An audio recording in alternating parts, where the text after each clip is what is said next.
Hey, Future Kate here. Seems like we had some audio issues with my audio, so if you hear an echo, sorry about that. Welcome to Interesting Choices, a podcast where we look at media all across the spectrum and look at the interesting choices that they make. I'm one of your hosts, Kate. And I'm Sky. Hey, Sky. Hey, Kate. So, we have another special episode this week. Holiday episodes. I don't know if we're going to turn two weird TV show episodes into a thing, but we're doing it today, so. I think it works for big holidays, but it doesn't work so good for things like Arbor Day.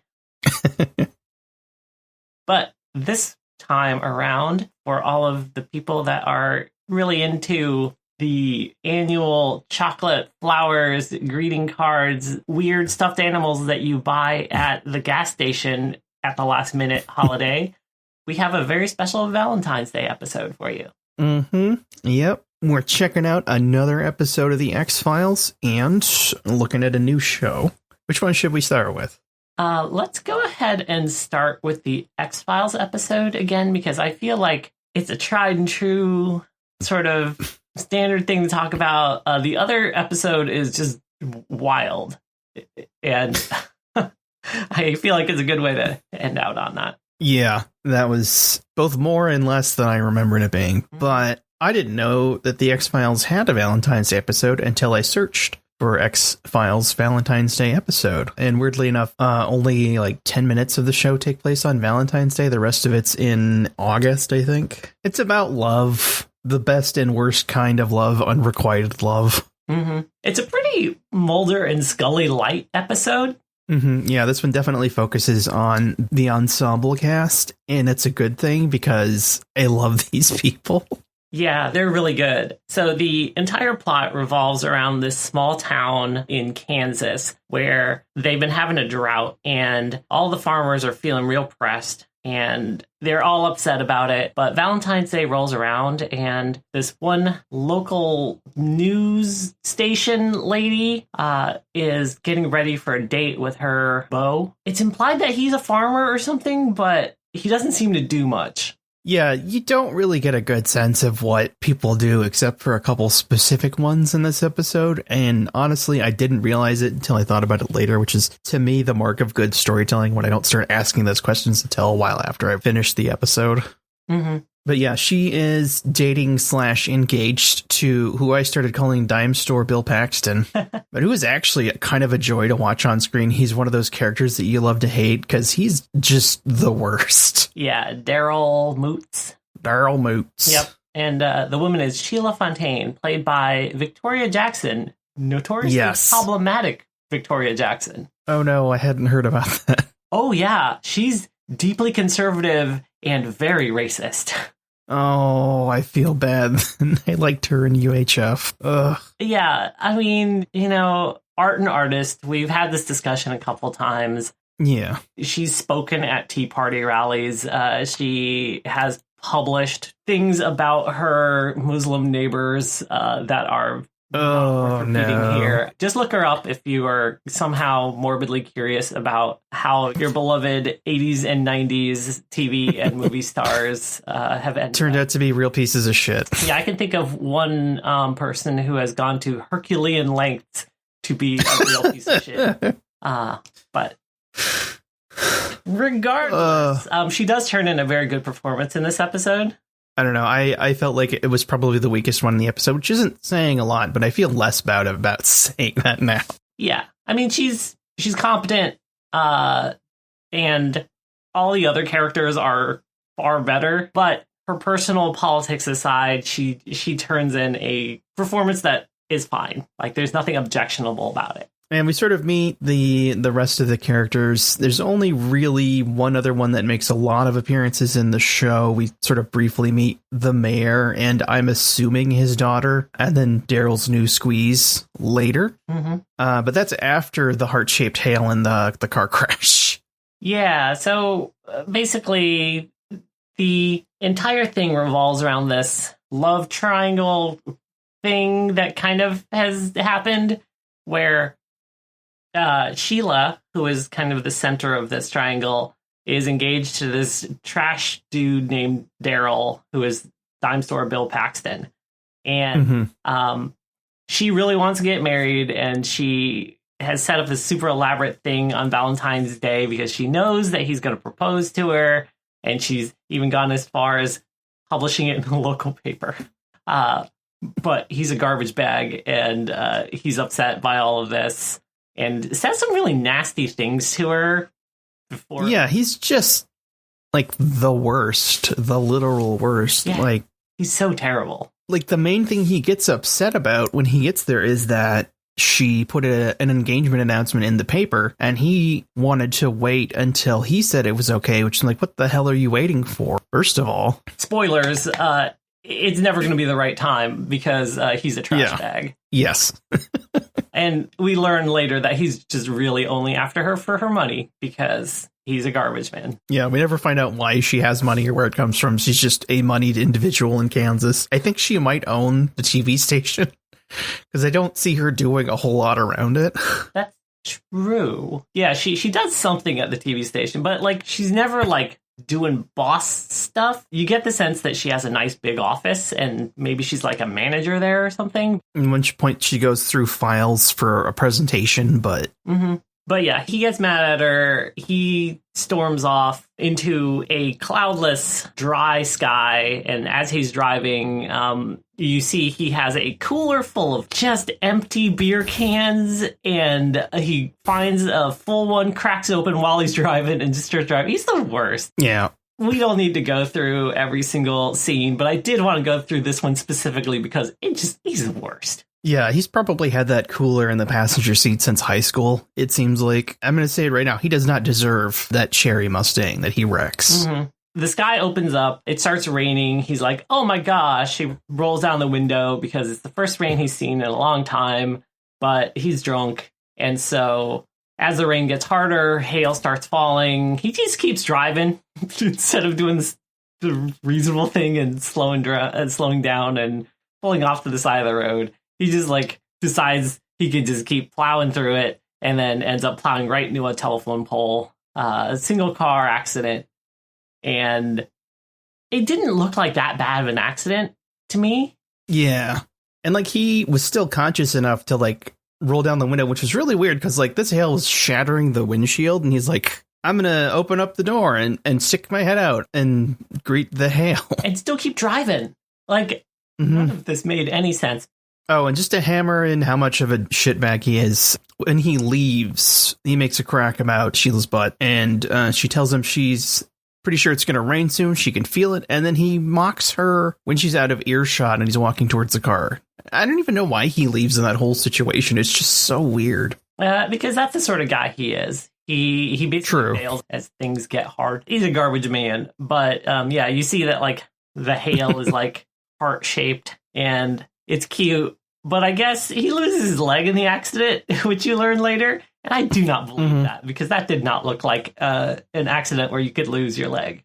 Yeah, judging by the angle of impact, like that was passenger side, like he kind of skidded into the telephone pole. I'm not sure exactly how.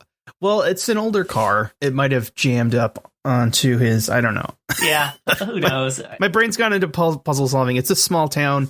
Maybe he had got infected and they had to cut it off. I don't know. Yeah, I'm just willing to chalk it up to like he deserved it. Yeah.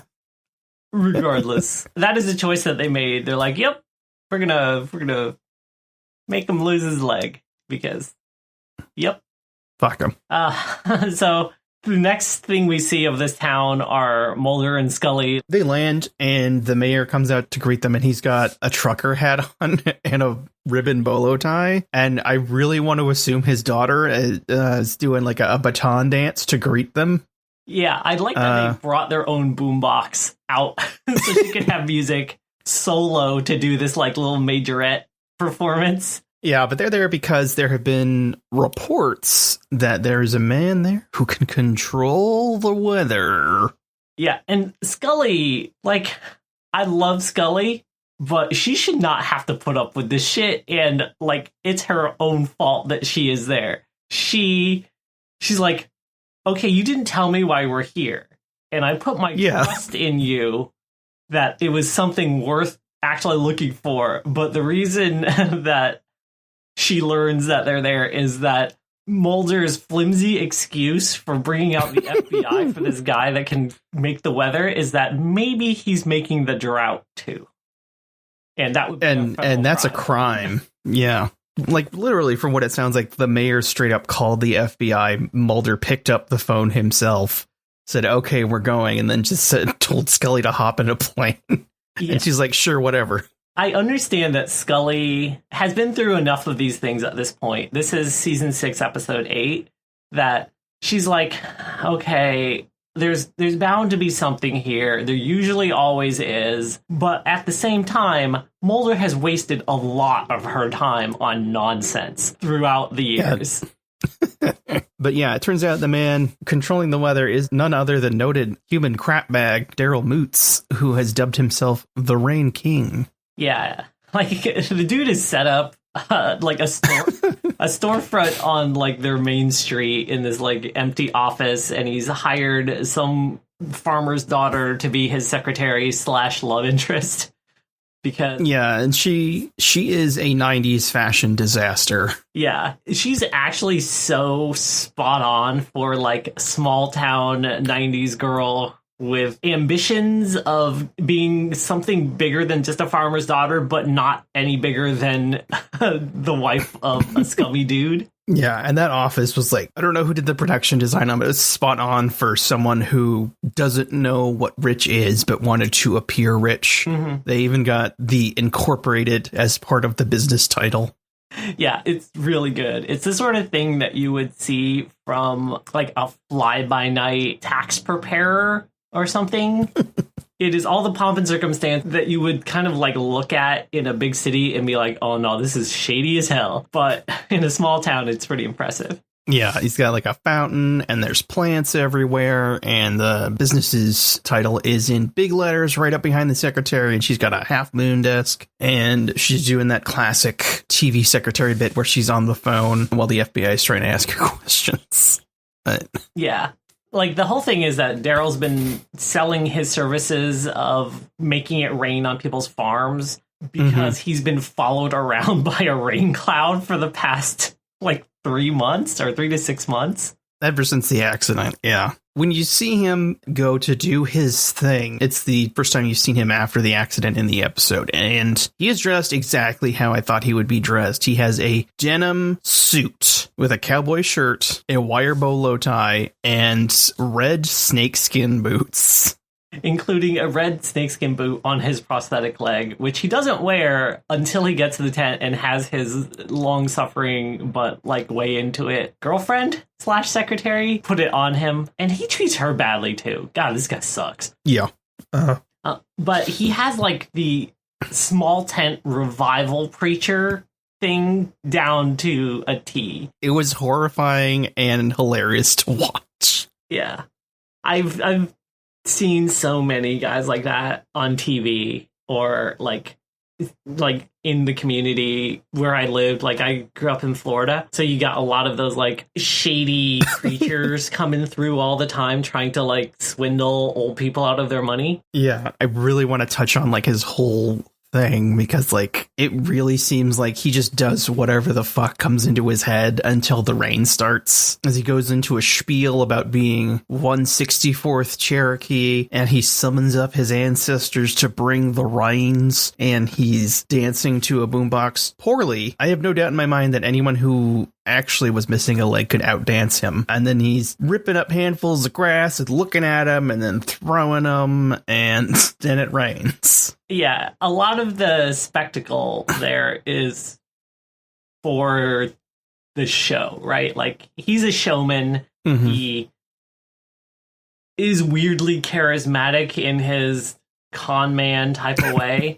But he does produce results accidentally, just because he is followed slowly around by this personal rain cloud. The whole plot revolves around the TV station, weirdly enough, where it's like a weatherman who grew up in the town and is in love with Sheila. He went off to study and he came back because he was in love with her and wanted to be there with her. And So, this is where the unrequited love comes in. Yeah. He's a very typical sad pine boy, but he seems really smart. Like, they do a good job of conveying that. There's also like this running gag at starts when the mayor greets Mulder and Scully and then continues on where everyone just assumes they're husband and wife and that Scully isn't an agent. Yeah. Just kind of like, ugh, but it's small town, so. They do kind of call it out. They're like, Sheila and Holman is the weatherman's name. They individually go over to Scully and Mulder respectively, and they're like, wait, you two aren't dating? Why are you not dating? Like, the other person's hot and smart, and like, what are you doing? Yeah, it's that whole small town mentality of there's only so many people, so if you find one that's good, grab them. I do like how Mulder and Scully both kind of are like, no comment. Like, they don't actually say anything, but them not saying anything says a lot. Well, Mulder has a great line, like, later when he's talking to Holman. He's like, I enjoy my friendship with Scully. He says it in the same tone. You'd be like, I enjoy my relationship with my houseplant. Yeah. There's this whole weird thing where Sheila's afraid that she's controlling the weather because like all these bad things happen to her on important days in her life. Like her prom date was ruined by a tornado destroying the school. Her wedding, there was snow. Like her birthday on the 4th of July. Yeah, on the 4th of July, her birthday had like a shower of rose petals or whatever. Like, and so she's like, no, it's definitely me. And like, these agents are going to come and get me. And I just want them to leave. And so that night, Mulder's in his hotel room and he like can't sleep. So he looks out the window and like that scene was so ridiculous. Cause like he hears some weather and he looks out and sees a field of cows. And then one of the cows just gets like swept up into the sky by this like, I guess tornado, but it just looked like it was just levitated. Yeah, it was some real choice 90s CG cow action. Yeah. And then it gets dropped right into his room. Like right onto his bed. And yeah, it is so terrible. Like the plastic cow that they got to put in his bed looked garbage. Yeah, like you only see it for like a second or two, but even then you can see like the fake cow leather. It's that weird bad taxidermy kind of thing, you know? And it's rigid. So like it doesn't look like an animal corpse that like fell. It just looked like someone dropped a plastic display cow on someone's bed. Yeah, they took like one of those fiberglass models from like a mini golf course and then dropped it through the roof. Yeah, and then this kicks off this whole thing where like Sheila feels guilty and Mulder reassures her that it's not her and that she didn't cause the weather, and so she falls in love with him. Yeah. Because to be fair, he's the most eligible bachelor in the entire town at this point. As it turns out, the one controlling the weather is the weatherman. It's pretty on the nose. Scully doesn't really do anything this episode other than be like, oh, Mulder, and I want to leave, Mulder, and are you sure, Mulder? Like, that's her entire role, and she's really underutilized. Yeah, she doesn't get to do a whole lot, and it kind of sucks, honestly. But, I mean, that's the way it is in these kind of episodes. But we do get, like, a cast of 3 characters to enjoy while we're not getting enough Scully. So, you know, it kind of evens out, I guess. Mm-hmm. The rest of it revolves around this, like, high school reunion dance that's supposed to happen, and Mulder confronts the weatherman. He's like, you gotta tell her that you care about her because you're killing this town. You're definitely causing the drought. You're causing all these tornadoes and stuff. You gotta speak your emotions, man. Yeah, the way they explain it is like how sad seasonal affective disorder, the weather affects people's emotions. In this case, it's the opposite. Holman's emotions are affecting the weather. He doesn't really have conscious control of it, which is really weird when you think about the heart-shaped tail and the cow cannon. Yeah, he's kind of like the worst Carrie, I guess. Yeah, but like the whole, I don't know how like the final quarter, how long it was, reminded me a little bit of the end of Back to the Future, where they're trying to get the 2 people together at a high school dance. Mm-hmm. Because it's in Kansas, the reunion's theme is Wizard of Oz. Of course it is. I do like that after Mulder confronts Holman, the rain stops for Daryl because Oh, yeah. Mulder learns that Daryl was drunk when he had the accident and they should have arrested him, but the local cops were like, he's been punished enough, I guess. So, yeah, the whole reason it was raining around Daryl is because Holman felt guilty because he had caused the hail that he thought caused Daryl to crash, when really Daryl was a drunk douchebag. Yep. Because of that, the Rain King dried up and he ended up being sued by a bunch of people and everyone bailed on him except for his secretary, who was still standing by his side, even though he had nothing. And the guy turns around and he's like, I've got an idea of how to get back on my feet. I'm going to try to seduce Sheila again because she has money and I need money. So bye, babe. He says nothing personal and then dumps her while wearing a gold watch that he probably could have sold. Yeah, the guy is garbage, but it does set up the sort of ending scene where all of the players are coming together and, Daryl's trying to get in with Sheila and trying to fight Mulder multiple times. He assaults a federal agent numerous times and nothing happens to him. I mean, he gets handcuffed for a hot minute, but, that's it. Yeah. He still ends up with a relatively happy ending, I guess, with this very young girl who is doting over him. Yeah, and I think the episode wants to get across that he's learned the error of his ways, but he's not that kind of person. If you've ever met anyone like him, they don't learn. Mm-hmm. The rain comes. Holman eventually confesses his love to Sheila, who is like, oh yeah, I love you too, but I'm in love with Mulder. And I guess the rest of the episode spent them convincing her that she can love someone that she considers a friend. Yeah, that was kind of weird. Which, coming from Scully, is it's a weird thing. Yeah, it's like the writers were talking through the characters to try to get the characters to talk to themselves. I kind of liked it, but also it felt very disingenuous coming from Scully. I would not take that advice from her. Yeah. There's a fun couple visual puns, though, to round out the episode. Holman and Sheila get together, and they kiss in front of a mural, and there's a rainbow between them. They have a real rainbow connection. Yikes. At the end of the episode, there's that time skip, and you see them two happily together, and outside there's a rainbow, and it shows that Holman's just been predicting regular weather. It's it's a beautiful sunny day with a 30% chance of rain. The weather's returned to normal, everything's returned to normal, and the rainbow outside is some of the worst compositing I've ever seen. And a really bad composited bluebird flies over the rainbow. In general, the compositing in this episode is pretty low quality. It's some very 90s compositing, very 90s network TV. But, I mean, all in all, it's a fun episode. I do enjoy the lighter-hearted X-Files episodes. And, I mean, you can do worse than this one. Yeah. Apparently, this episode was a spec script written by some rando who sent them to the show. And they're like, okay, these are pretty good. I guess we'll buy this one as a freelance script. And then they kind of storyboarded it out and then pitched it. And then it just became a thing.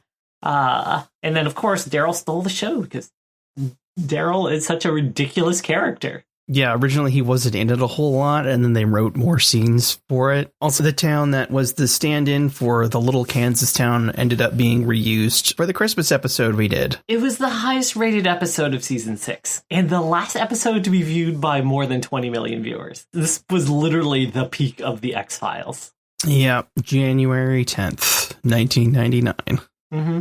We move on from network grown-up television to network teen television. So this is a show that I literally have never watched and know only two things about.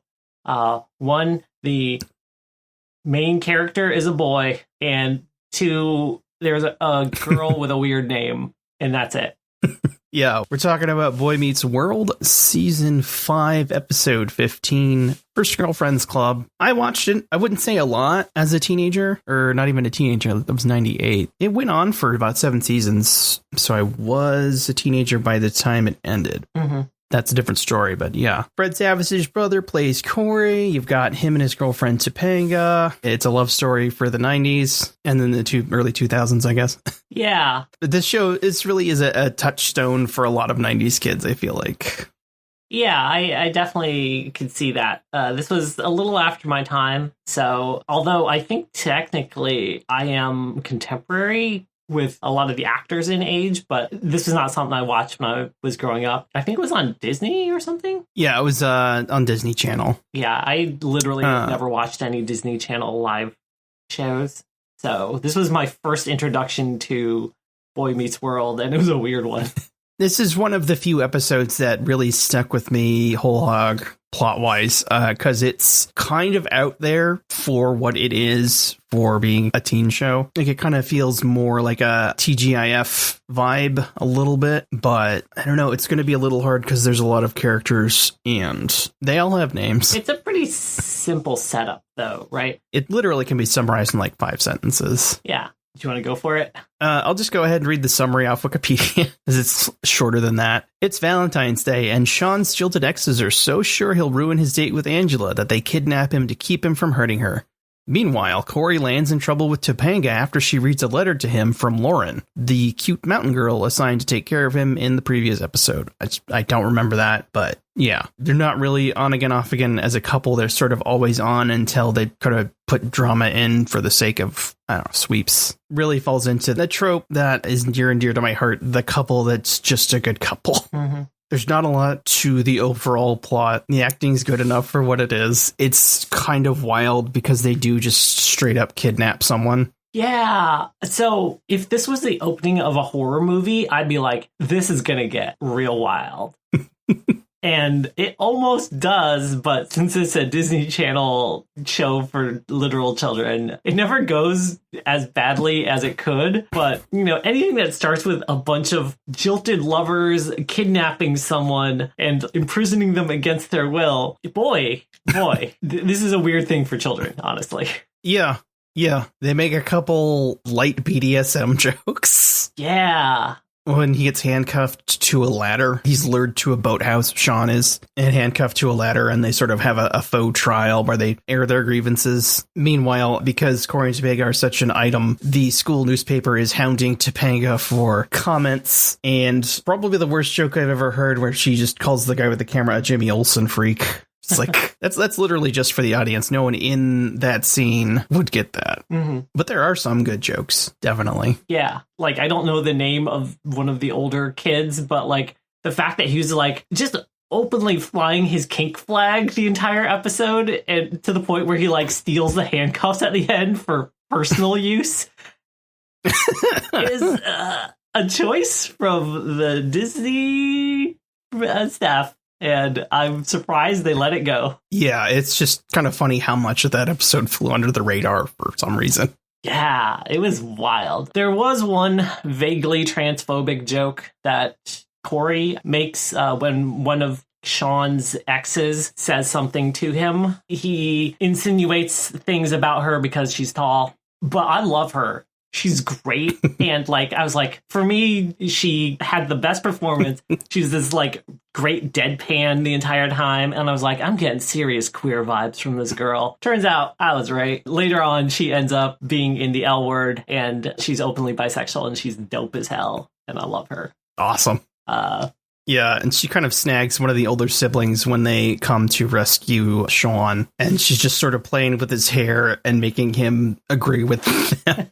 Yeah. For an episode that revolves so much around, like, hey, we're going to imprison this guy, put him on trial for all of his crimes against all of these ladies, it resolves very patly. Nobody suffers really any consequences except Corey.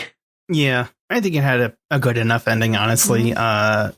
Sean decides that he wants to start over with Angela because he realizes he's been kind of crappy up to that point. He wants to be friends with her first and let the relationship develop from there. From what I've read, they don't actually get back together again until season 7, but that's another story. And Corey, he wants to pretend the whole lying thing never happened, and that does not fly, and he ends up alone on Valentine's Day. Mm-hmm. Yeah, it was interesting. that he ended up there because he believed like firmly that Topanga would come and like, you know, be with him and they would patch things up. But like his friends just got to sit and watch him be sad and alone until closing time on Valentine's. Also, the restaurant they go to is called Chubby's, and I could not resist giggling every time anyone said it. Yeah, they said it a lot, actually. They're like, no, she's definitely going to be at Chubby's. Chubby's. We go to Chubby's to recreate our first date. Yeah, it's kind of out there for a Boy That Eats World episode. There's another one, I think, in the same season where they sort of do a spoof on Scream because Corey and Topanga still aren't together. That's also kind of along the same lines. There aren't as many light BDSM jokes in it. This was a really interesting way of getting introduced to the show, to be honest. Like, I was curious. It definitely made me interested in finding out what happened all the way up to this. My partner kind of filled me in on a lot of the character relationship details because otherwise I would have been utterly lost. But yeah, I had to brush up a bunch because I couldn't remember how everyone was related. It's been a while. Yeah, like Sean lives with his half-brother and his roommate, who's Corey's brother. And then I think that's the main cast there. But honestly, a lot of it really just kind of hammered home for me. How much TV made you think high school was going to matter? How much it mattered at the time and how little it matters since then. Definitely. I do not regret no longer being a teenager where everything was the most important and you thought that all the relationships that you had back then were going to be forever. And like it's kind of sweet looking back at that time. Like the nostalgia is like, wow, okay. Yes. So for anybody that's listening to this that might be under the age of 20, enjoy it while it lasts because you will not remember any of these people. I mean, I'm still in contact with a lot of my friends from high school. That's the one thing I can say about it is that I made a lot of good friends in high school and we're still friends to this day. And they helped me become the person I am. That's great.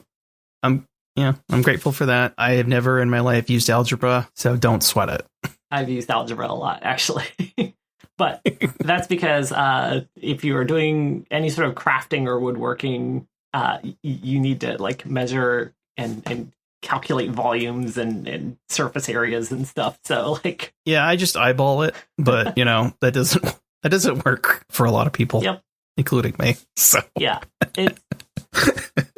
that's fair. A couple things that like, I guess as someone that has never watched the show kind of stood out for me. Mm-hmm. The fact that the school has like a couch in the middle of their hallway that's labeled for seniors only is wild. Yeah. Like even at my high school, there was like a sort of like a lounge thing, but that was for the school council. Okay. There wasn't really just like a senior's couch. And I'm pretty sure one of the vending machines behind it was a cigarette machine. Yeah. That they just kind of took all the cigarettes out of and hoped no one would notice. Yeah, I definitely noticed that. And I was like, what is this school? But it definitely had that Saved by the Bell hallway vibe where everything's just like a little too bright and a little too wide. And there are students milling about, but it just doesn't feel like a high school. Yeah, it doesn't feel like a throughway. It just feels like a room that's meant to look like it's a throughway. Mm-hmm. Which is fine. It's whatever. But I just imagine that a lot of the episodes take place half in this hallway. Yeah, a lot of the show takes place in the high school hallway with the couch. I should note, for fans of the show, Mr. Feeney does not show up. Repeat, this is a Feeney-less episode, so don't get your hopes up. He's mentioned at the beginning, though. I guess Alex Mack is in this episode? I was going to say, because like one of the girlfriends was giving me serious Larissa Olenek vibes, and I did not look it up. Like, nah, it can't be. And it's like, oh, yep, Secret World of Alex Mack. Are those shows related in any way? Boy Meets World and The Secret World of Alex Mack? Yeah. No, that actress is just in both of them. Okay. I just wasn't sure. No, yes. Alex Mack was Nickelodeon, so. All right. That's another one I did not watch. So. Also, she didn't use her superpowers on Sean, so I feel like had she access to them, she probably would have zappy fingered him or something. Sure.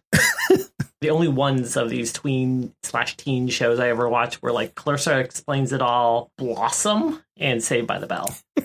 I dipped my toes in a lot of them. Clarissa Explains It All was a huge favorite. I had a big crush on Melissa Joan Hart, which I don't anymore. Mm-hmm.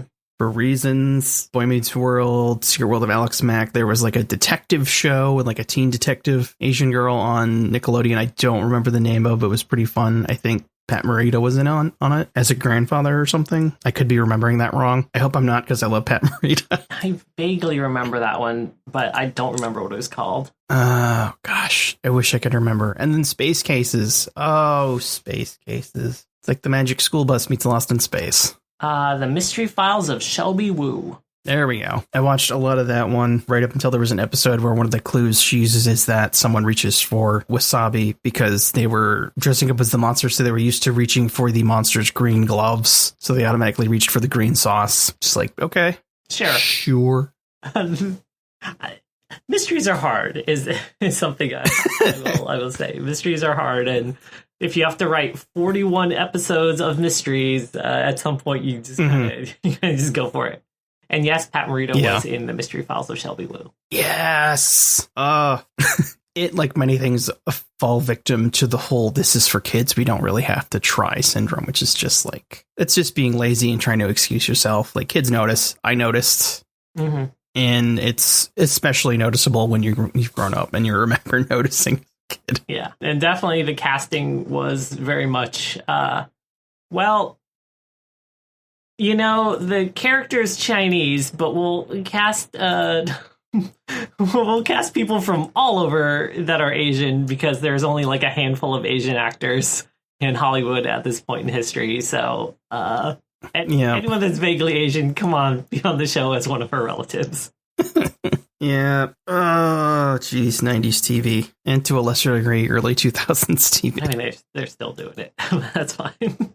That's true. But yeah, Valentine's Day TV episodes, unlike Christmas or other holidays like Halloween that have clearly defined symbolism and themes around them that like people really celebrate, the general theme seems to be just love and all of the weird ways that it can express itself. Yeah, and all the heart-shaped things we try to give each other for whatever reason around the holiday. But that brings me to one question I thought of. If you could have a weird, uncontrollable superpower, what would it be? Oh boy, a weird, uncontrollable superpower. I guess I would really like the ability to just have warm feet whenever I wanted to, because like my feet get really cold in the winter. And so like if my feet could just be warm all the time, I could walk around outside barefoot and just be like the worst person. It'd be very good here in Seattle because like people frown upon you for wearing socks with sandals, but I could wear sandals all year round. Mm-hmm. No more socks. And I'm going to be honest, I thought of that question without thinking of what I would want, so I'm going to have to take a sec.